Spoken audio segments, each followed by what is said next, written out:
Number 9 की book exercise, जिसमें हम करेंगे लेट अस लर्न वाला पार्ट। ठीक है, इससे पहले मैंने आपको इसके क्वेश्चन आंसर और इस चैप्टर की एक्सप्लेनेशन करवा दी थी। चैप्टर का नाम है नॉर्थ साउथ ईस्ट वेस्ट। ठीक है, आप मेरे चैनल पे जाके प्लेलिस्ट में अपनी सारी वीडियोस जो है वो आपको मिल जाएंगी और आप इजीली इस चैप्टर को सीख सकते हो।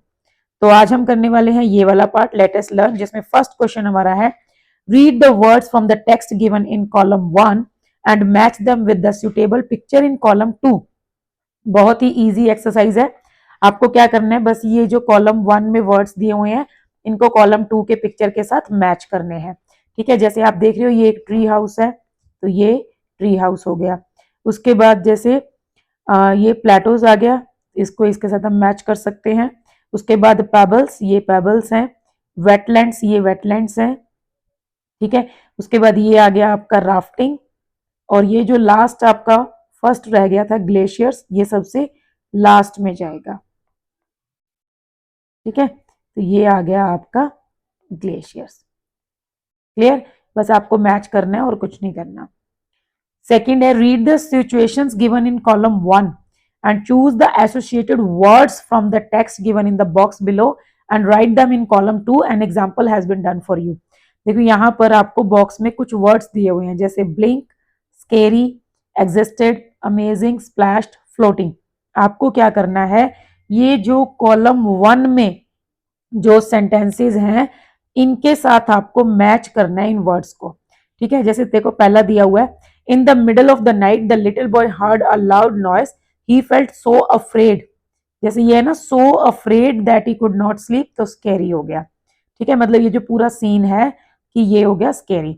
उसके बाद सेकंड हो गया there used to be a book store. There used to be यानी यहाँ पर एक बुक स्टोर हुआ करता था, but it is now shifted to the town. तो ये एग्जिस्टेंस की बात कर रहा है, सो देयर एग्जिस्टेड। ठीक है, इसका सही आंसर होगा एग्जिस्टेड। थर्ड आ गया the flashes of light from the car made her suddenly close and open her eyes several times. मतलब जो उसकी आंख में फ्लैश लग रहा था लाइट का, गाड़ी का, तो इससे वो अपनी आंखों को बार बार कभी खोल रही थी, बंद कर रही थी। दैट मीन्स की ब्लिंक करना। ठीक है, तो ये आ गया हमारा फर्स्ट वाला word, that is blink. Fourth है the children jumped into the pool and threw water at each other with loud noises. अब पानी में जो खेलते हैं, छप छप करते हैं, उसको हम क्या बोलते हैं, स्प्लैशेस। सो स्प्लैश्ड, यहां पर आपका वर्ड आ गया स्प्लैश्ड। ठीक है, उसके बाद नेक्स्ट है number 5 my grandfathers place is so beautiful, so beautiful with all green paddy fields and palm trees, it was a great experience. मतलब देखो it was a great experience, तो अमेजमेंट की बात हो रही है, so the correct word is amazing. Next is when I looked up at the sky the clouds were not staying at one place। मतलब जब मैंने आकाश की तरफ देखा तो बादल जो है वो एक जगह पे फिक्स नहीं थे, they were moving across the sky, वो मूव कर रहे थे। So that means floating. ठीक है, जैसे इधर उधर तैर रहे थे, मतलब मूव कर रहे थे। ठीक है, so this is floating. Next देखो बहुत इजी है the following word grid has 6 words related to travel. इसमें 6 वर्ड्स हैं जो ट्रेवल से रिलेटेड है। Used in the lesson, lesson में भी यूज हुए हैं। Circle the words in the grid, you can search horizontally and vertically. The last letter of each word has been highlighted।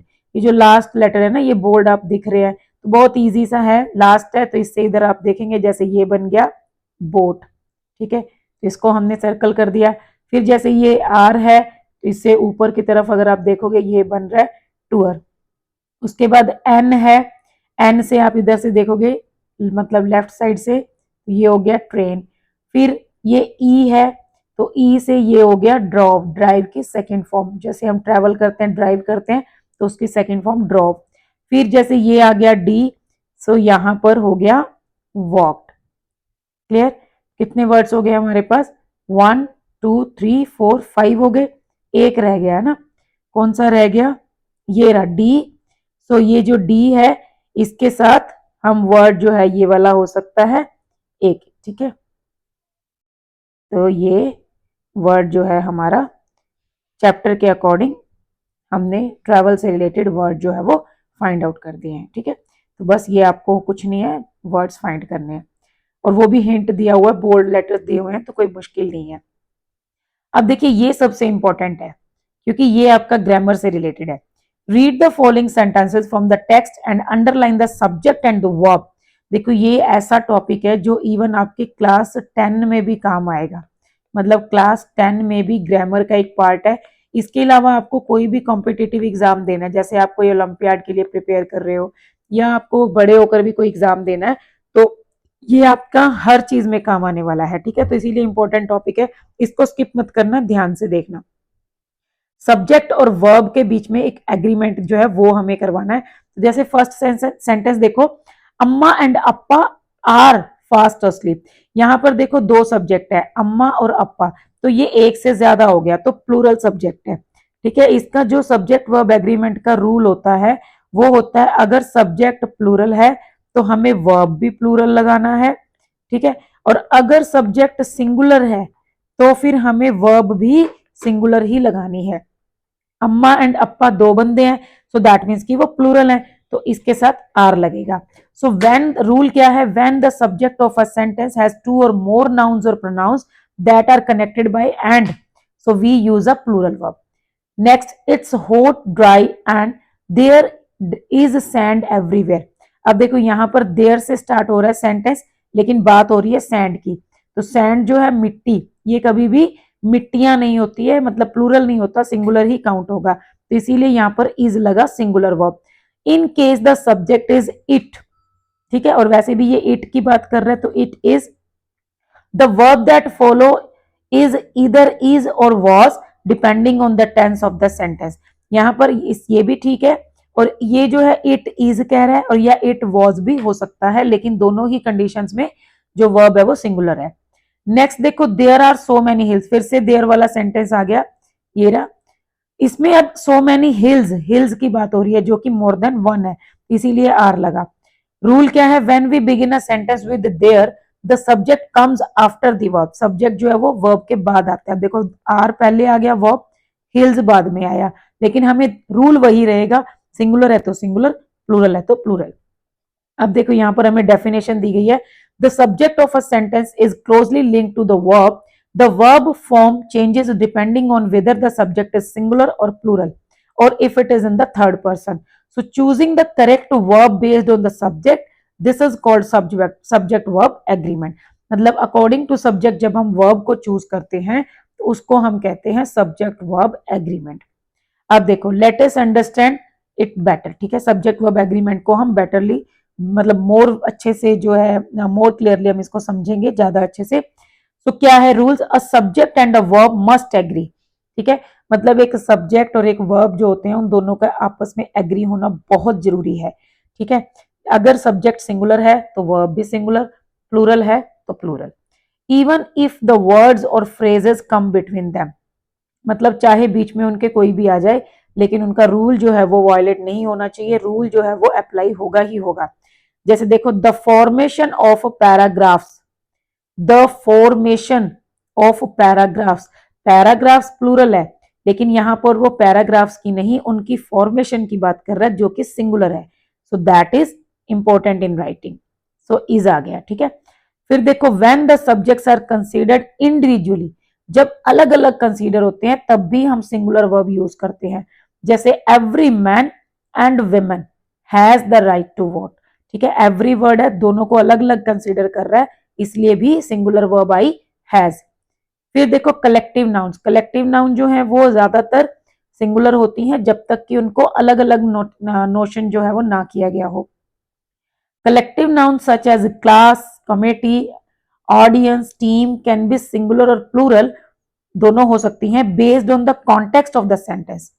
If the sentence imply the group is acting as one unit, अगर वो उसको एक unit की तरह दिखा रहा है तब तो सिंगुलर होगा, अदरवाइज प्लूरल होगा। मतलब अगर वो अलग अलग लोगों को दिखा रहा है कि कमेटी के अंदर इतने बंदे और सबके ओपिनियन अलग अलग थे, तब वो प्लूरल हो जाएगा, ठीक है। जैसे for example, the committee decides on the new policy tomorrow, ठीक है। कमेटी जो है वो कल डिसाइड करेगी, तो ये सिंगुलर हो गया, तो इसीलिए सिंगुलर वर्ब लगा। अब देखो एक चीज यहाँ पर आपको बता दूं, जो सिंबल, और ये पेज थोड़ा स्किप हो गया, मैं इसको रीओपन कर लेती हूँ, तब तक मैं आपको ये बता दूं कि जब वर्ब जो है सिंगल, अगर सिर्फ वर्ब आती है तब तो वो होती है मतलब प्लूरल, ठीक है। अगर उसके साथ एस और ई एस लग जाता है तब वो सिंगुलर हो जाती है। मतलब अगर सिंपल फर्स्ट फॉर्म आएगी डिसाइड तो वो प्लूरल होगी, लेकिन अगर उसके साथ एस और ई एस लग गया डिसाइड्स तो वो सिंगुलर होगी, ठीक है। तो अगर हमें सिंगुलर वर्ब लगाना है तो उसके साथ एस और ई एस लगाना है, और ये हमेशा प्रेजेंट टेंस में होता है, पास्ट में तो सेकंड फॉर्म ही लगती है। द इनडेफिनेट, नेक्स्ट जो रूल है that is the indefinite pronouns each, either, every, much, neither, always require singular verbs. इनके साथ हमेशा सिंगुलर वर्ब्स लगती हैं। जैसे each of the children was given a gift, ठीक है, ईच से सेंटेंस स्टार्ट हो रहा है तो singular. Subjects that look plural, अब देखो कई सब्जेक्ट्स ऐसे होते हैं जो प्लूरल दिखते हैं, उनके साथ एस लगा होता है, लेकिन वो किसी एक चीज को शो करते हैं तो वो सिंगुलर होते हैं। जैसे कि मैथमेटिक्स, मैथमेटिक्स जो है वो एक सब्जेक्ट का नेम है, जैसे बुक का नेम है द अरेबियन नाइट्स, ठीक है, या फिर जैसे द टू स्टेट्स ऐसे करके, या फिर फिजिक्स, इकोनॉमिक्स, ठीक है, ये न्यूज, ये सब वर्ड्स क्या है प्लूरल, मतलब लगते हैं देखने में क्योंकि लास्ट में एस लगा होता है, लेकिन ये हमेशा सिंगुलर होते हैं। So mathematics is an interesting subject. उसके बाद ये बहुत इंटरेस्टिंग सा रूल है, देखो कुछ नाउन्स ऐसी होती हैं जो हमेशा पेयर में होती हैं, दो में, एक का उनका कोई काम नहीं होता। जैसे कि ग्लासेस, सीजर्स, पैंट्स, टोंग्स, ठीक है, जीन्स, ट्राउजर्स, स्पेक्स, शूज, ये सब हमेशा पेयर में होते हैं, पता ही है आपको। कभी एक शूज आपने, मेरे को नहीं लगता कभी एक शू किसी शॉप शॉप पे जाके खरीदा होगा कि एक जूता दे दो, हमें एक ही चाहिए, चाहे हमारा एक पैर ना भी हो तो भी हमें वो पेयर में ही लेना होता है ना। तो ये हमेशा अगर ये ऐसे आते हैं जैसे शूज, ग्लासेस, सीजर्स, तब वो हमेशा प्लूरल होते हैं, लेकिन अगर उनके साथ वर्ड लग जाता है पेयर ऑफ तब वो सिंगुलर हो जाते हैं, ठीक है। But take a singular verb when the phrase pair of is used before them, ठीक है। अगर है दिस पेयर ऑफ सीजर्स तब हो गया इज, अगर ये पेयर ना होता, ठीक है, सो हो जाता द सीजर्स आर शार्प, ठीक है, तब आर लगता। उसके बाद देखो when subjects are joined by or nor the verb should match the subject that is closer to it. अब जब निदर, नोर, इधर, और ऐसे आता है तब क्या होता है, जो हमारी वर्ब के पास वाला सब्जेक्ट है हमें वो देखना है, ठीक है। जैसे टीचर था तो वॉन्ट्स लग गया सिंगुलर वर्ब, एम्प्लॉइज है तो आर लग गया प्लूरल वर्ब, ठीक है। अभी ये आपको और अच्छे से क्लियर हो जाएगा जब हम इस एक्सरसाइज को सॉल्व करेंगे। तो choose the correct option from the words given in the brackets. हमें ये जो है 10 सेंटेंसेस यहाँ दिए गए हैं, इनको हमें सॉल्व करना है, ठीक है। तो फर्स्ट क्वेश्चन है हमारे पास अ पेयर ऑफ सनग्लासेस। अभी मैंने आपको बताया अगर सिंपल सनग्लासेस आता तब तो होता सनग्लासेस आर एसेंशियल, लेकिन इसके साथ पेयर ऑफ लग गया तो सिंगुलर हो गया। So the sunglasses, sorry, a pair of sunglasses is essential.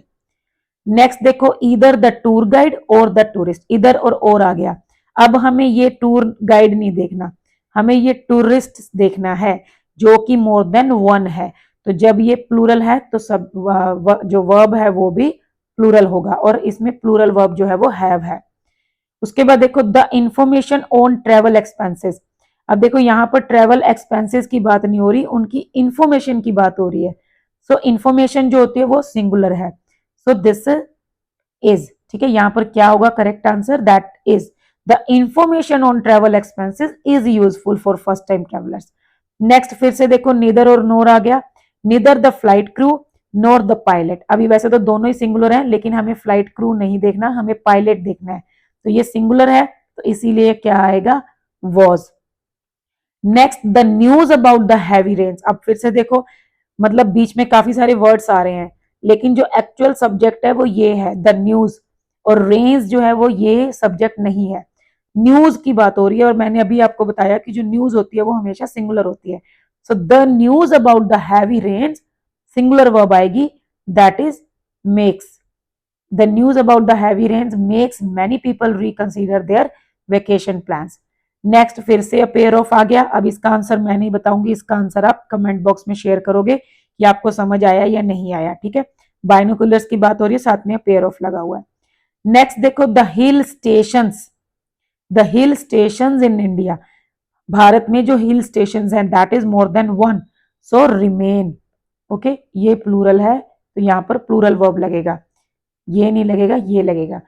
The hill station in hill stations in India remain a popular travel destination during winter. Next देखो keeping accounts. कभी भी अगर आप देखना, कभी सेंटेंस अगर आईएनजी से स्टार्ट होता है तो वो भी हमेशा सिंगुलर वर्ब होता है। यहाँ पर अकाउंट्स वर्ब तो प्लूरल है, लेकिन हमें अकाउंट्स नहीं बात कर रहा, वो कीपिंग अकाउंट्स की बात कर रहा है। That is an activity. जैसे swimming is a good exercise, ठीक है, cycling is good for health, ऐसे करके, running is a good exercise, ऐसे। तो keeping accounts is important for spending money wisely during travel. सारे में सेंटेंस में आप देखोगे ट्रेवलिंग की ही बात हो रही है। नेक्स्ट फिर से आ गया इधर द टिकट और द बस पासिस। इधर और है तो हमें ये देखना है जो ब्लैंक के पास वाला है, ना कि ये। तो बस पासिस प्लूरल है, तो प्लूरल आए तो क्या वर्ड आएगा, मतलब कौन सी वर्ब आएगी, plural verb, that is need. उसके बाद फिर से neither the passengers nor the taxi driver. So neither nor वाला सेंटेंस है। अब इसमें फिर हमें टैक्सी ड्राइवर को देखना है, वो सिंगुलर है, तो सिंगुलर है तो क्या लगेगा, वॉज। ठीक है। सब्जेक्ट वर्ब एग्रीमेंट काफी इंपॉर्टेंट टॉपिक है, इसको आप ध्यान से कर लेना, बिल्कुल भी लाइटली मत लेना। और ये आपके एग्जाम में भी जरूर आएगा, क्योंकि जब ग्रामर सेक्शन होगा तो टीचर इसमें से काफी क्वेश्चन जो है वो एड ऑन कर सकता है। ठीक है। तो आज के लिए तो हम इतना ही सॉल्व करेंगे। नेक्स्ट वीडियो में मैं आपको ये जो लेटस लिसन और लेटस स्पीक वगैरह जो भी है वो करवाऊंगी। तो आज के लिए बस इतना ही, मिलते हैं नेक्स्ट वीडियो में। अगर वीडियो अच्छी लगी हो तो लाइक जरूर कर देना, शेयर कर देना, और इस क्वेश्चन का आंसर जरूर लिखना कमेंट बॉक्स में, देखते हैं आप लोगों को कितना समझ आया। ठीक है, तो चलिए मिलते हैं नेक्स्ट वीडियो में। Thank you.